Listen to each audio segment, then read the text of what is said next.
கல்யாணம் பண்ணல நீங்க?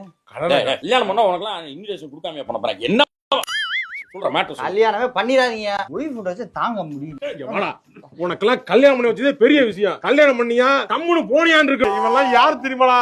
நம்ம எல்லாம் கிரிக்கெட் விளையாட, ஸ்ட்ரீட் கிரிக்கெட் விளையாடும் போது அண்ணே அண்ணே என்னையும் சேர்த்துக்கோங்கண்ணே அப்படி வந்து கெட்டிக்கிட்டு இருப்பான்டா. அவெல்லாம் நீ கல்யாணம் பண்ணிட்டா எனக்கு இன்னும் பண்ணவே இல்ல. நீ இவ்வளவு டிமோட்டிவேட்டடா இருக்கலாமாடா? எல்லாம் நடக்க வேண்டிய நேரத்துல நடக்கும்டா. உனக்கு நடந்துருச்சு, நீ ஜாலியா இருப்ப. என்னைய பத்தி இப்படி சொல்லிட்ட பாத்தியா?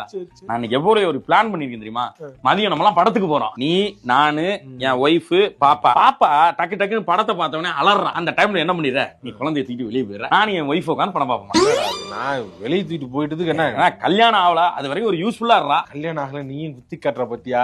இல்லடா பரவாயில்லடா, ஊசி எடுத்து ஏத்துறான், நீ கலப்பற எடுத்து நெஞ்சிலே இறக்கி கிண்டு கிண்டுன்னு கிண்டிட்டடா. இருடா நானு கல்யாணம் பண்ணிட்டு வந்து பேசிக்கிறேன். நானு கல்கி படம்டா, பிரபாஸ் சீனை மட்டும் கட் பண்ணிட்டு ஓட்டுறாங்கடா. வர பாப்போம்டா.